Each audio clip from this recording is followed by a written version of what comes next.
Okay.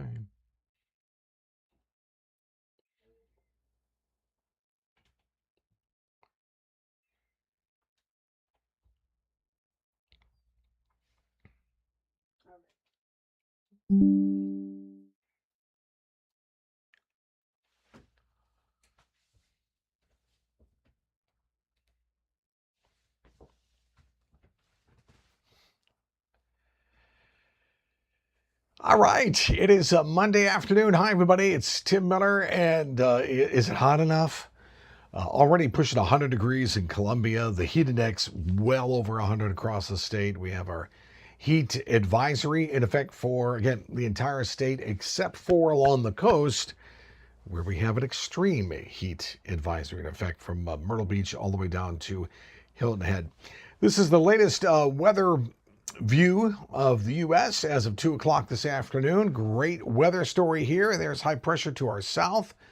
High pressure in parts of the Midwest. Air around high pressure goes clockwise, so it's keeping all the storms to the north. However, as it goes clockwise, these showers and storms are going to clip as they go up and over the ridge us today. In fact, we have a severe thunderstorm watch for parts of North Carolina just over the South Carolina border, which we'll talk about in a minute. So it's relatively quiet now. I think what will happen in the next 2 hours through about 9, 10 o'clock, we'll be dealing with these scattered showers and storms that'll pop here and there. You may not get a storm, but some of you may get a wallop of a storm as we go through the afternoon. Right now, it's relatively quiet.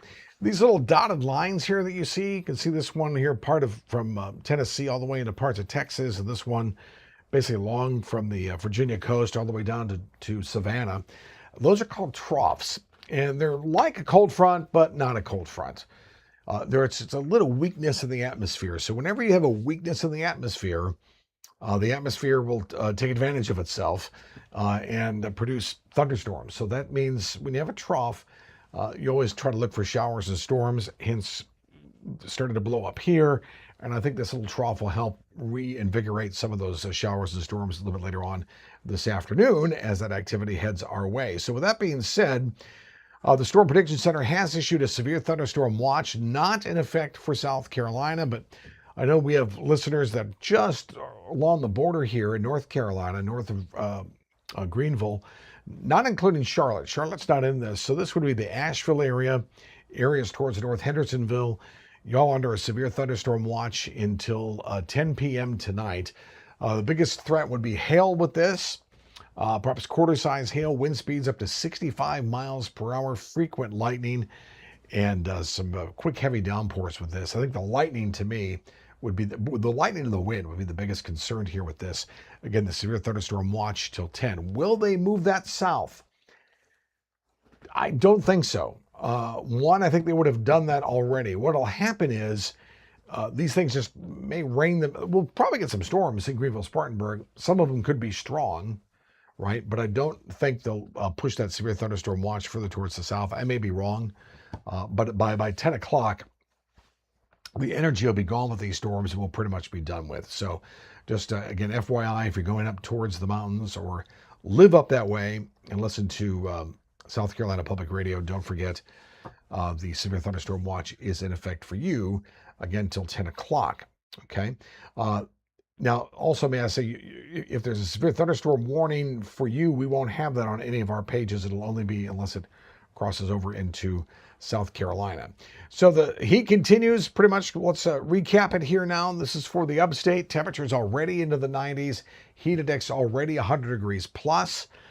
Tomorrow, pretty much the same thing. I think one more day of extreme heat, if you will, for parts of the upstate. Notice tomorrow's heat index towards North Carolina mountains in the 70s. That's not a heat index.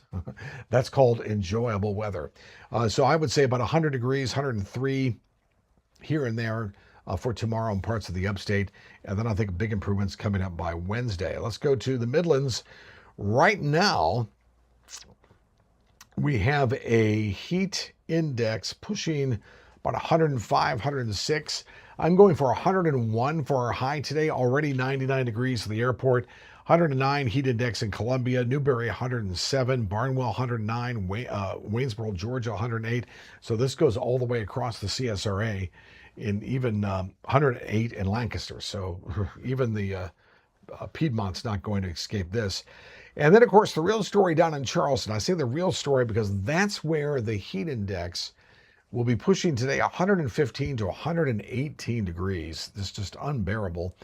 I do think there'll be some scattered showers and storms, but I don't think as many for the coast unless we get that sea breeze going, which that may be hard to do today. Not going to rule that out. I think majority of any storms will be from I-95 north towards Columbia, towards Florence, Darlington, and then off towards the CSRA, and then towards the upstate. Nonetheless, 94 along the coast, 100 degrees inland, and that inland could be North Charleston. I mean, all you need to do is go a few miles inland, and you're already, temperatures would go much higher. Same thing for Tuesday. I think although Tuesday has a better chance of showers and storms, heat index pushing near 107 to 117 degrees. A little better for Wednesday, a couple of degrees or two, and then much better as we get through the rest of the week, as it will be hot and humid, but not that 115. Still 15, 110. We're splitting hairs here. When you're talking that, what's the actual difference between 5 degrees? It's still very miserable. And again, that will mostly be regulated towards the coast.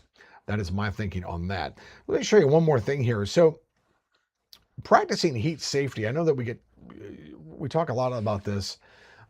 Heat-related deaths are certainly preventable. They are the number one. It all depends upon factors you're looking at.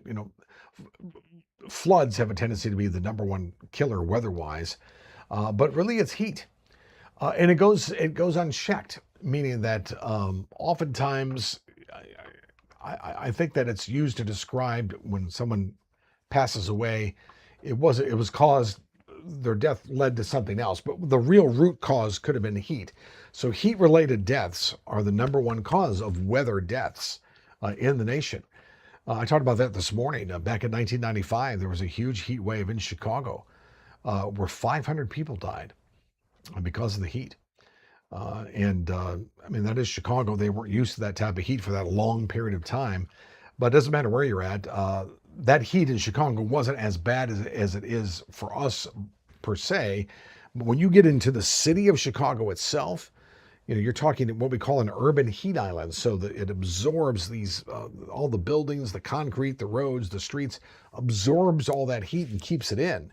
So really in the center of Chicago, you could have a heat index conceivably 125, 130 plus degrees, right?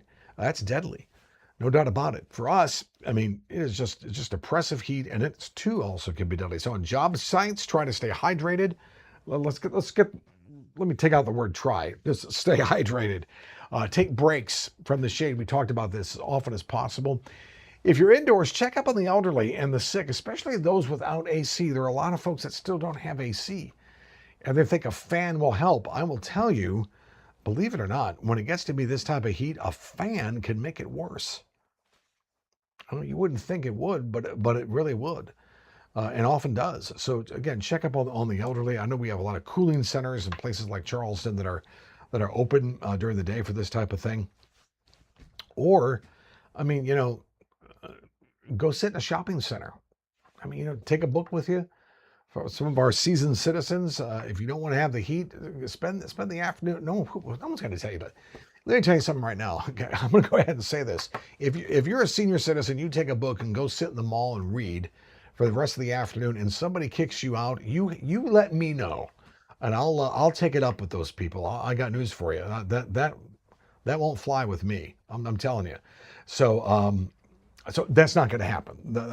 Trust me. But that's a great idea. Go to the shopping center, take a book. Go get yourself a nice little fruity drink. Sit in the air condition until the heat passes, then go home. As far as vehicles are concerned, never leave kids or pets unattended. Oftentimes in today's world, our minds are elsewhere. Trust me, I know. We don't do it intentionally. Sometimes we forget. And cracking the window for pets, that's not going to cut it either. I mean, don't forget they've got fur, and they get hot and they can't sweat like we do. They pant. right? So, I mean, it can be just as deadly for them. So make sure that you take care of your pet as well. And that's another thing with your pets, especially, cats have a tendency to, we don't walk our cats, right? I mean, so they've got a litter box, but we have to walk the dog. In doing so, those precious little paws can easily burn on that asphalt or that concrete that can get darn right hot. Uh, I mean, just a scorching hot, and that could burn their paws. So be careful for that. And if you're outdoors, if you're a fitness buff like myself, hey, I'm trying. I got a home gym, and I started going down this morning. Ladasia's looking at me like, yeah, fit. I will be. I promise you. By this fall, I will be. But the point is, and I used to love walking outside, sweating to death. I wouldn't do this. I don't care how good a shape you're in. This heat is totally different. It'll take your breath away. Um, you may be done with a run and go, hey, really wasn't bad. I didn't sweat much. Your body's could be already in heat exhaustion at that point. So cut yourself a little slack there. Don't be a superhero when it comes to the heat. It's not worth it. The juice ain't worth the squeeze when it comes to that. All right, so tonight we'll be tracking these showers and storms that pop up. If they do, you'll know first. I'll update you here on Facebook, give you updates on the latest with any storms that pop up, any severe weather, and of course, we'll be back again tomorrow talking about the weather for tomorrow and the change that is coming our way by the weekend. That's all I can tell you. Let's tease you to join me coming up tomorrow morning, all right? Stay cool, stay hydrated, and I'll see you in the morning.